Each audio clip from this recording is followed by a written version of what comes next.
Produk ikan pengalingan Banyuwangi, Jawa Timur akhirnya berhasil diekspor ke Kanada setelah mengikuti beberapa kali pameran. Ekspor perdana komoditas ini diberangkatkan langsung oleh Menteri Kelautan dan Perikanan Sakti Wahyu Trenggono di Pelabuhan Masami, Banyuwangi.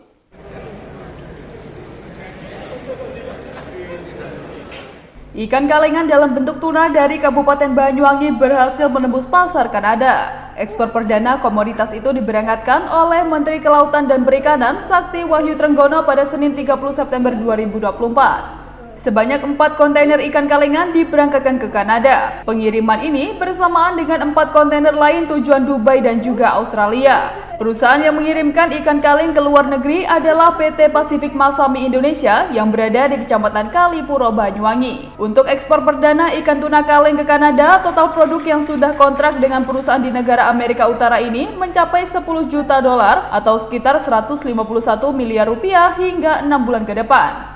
Menurut Menteri Sakti Wahyu Trenggono, ekspor ke Kanada ini perlu didukung, namun perlu diperhatikan juga terkait bahan baku agar ekspor ini terus berkelanjutan, yakni masalah bahan baku ikan tuna. Ekspor produk tuna kaleng merupakan salah satu keberhasilan industri hilir dan Kementerian KP akan terus mendukung hilirisasi industri yang menurutnya mampu memberikan dampak ekonomi yang besar bagi masyarakat. Kementerian KP akan melakukan pembenahan pada sektor hulu agar industri hilir tetap berjalan. Pihaknya juga telah menyiapkan sejumlah skema, diantaranya melalui kegiatan budidaya ikan untuk menjaga ketersediaan populasi ikan yang menjadi bahan baku industri ikan kaleng. Tantangannya adalah para nelayan itu sendiri. Ya menurut saya kalau di negara-negara maju sama juga. Mereka tidak kurang dari 5-10 tahun itu selalu bertentangan dengan kebijakan. Penangkapan ikan terupur itu adalah bagian dari bagaimana membenahi di sektor hilir. Sebetulnya begitu. Tujuannya supaya industri hilir ini bisa sustain. Gitu. Kalau sekarang kalau mau jujur ya tanya ke sebelah saya ini, pasti bahan baku kurang. Ya, tidak mungkin bisa mengharapkan semua yang ada yang di Indonesia, pasti mereka impor. Harus jujur.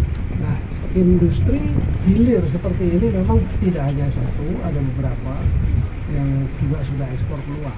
Tapi terus, ya, dihitung juga banyak. Kita akan dukung karena apapun namanya, inilah sebetulnya masa depan bangsa kita.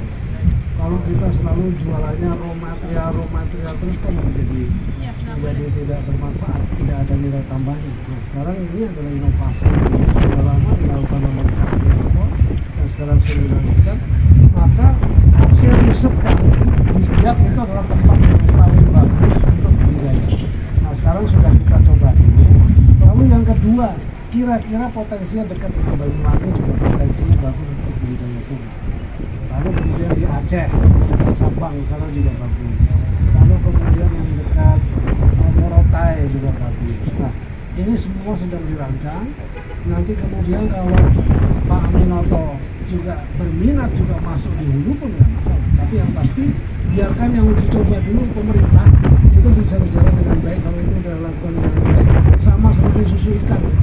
Kita rancang, kita inovasi bagus, kemudian kita lepas ke pengusaha. Begitu kira-kira.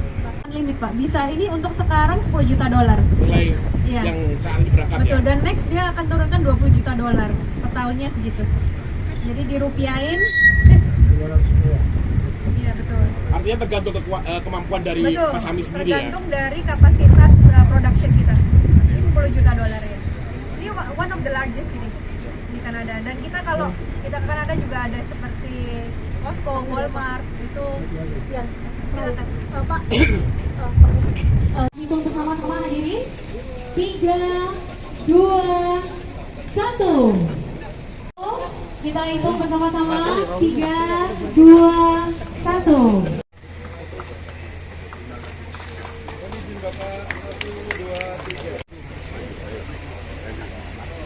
Selanjutnya yang akan kami lepas untuk ke Kanada yaitu luar biasa, market di dunia ini semakin globalization dan Sementara itu, PT Pasifik Masami Indonesia sendiri sudah melakukan ekspor ke 100 negara, rata-rata 100 sampai 200 kontainer per bulan, baik berupa ikan tuna kaleng maupun ikan sarden kaleng. Dari Banyuwangi, Jawa Timur, Eko Purwanto, National TV melaporkan.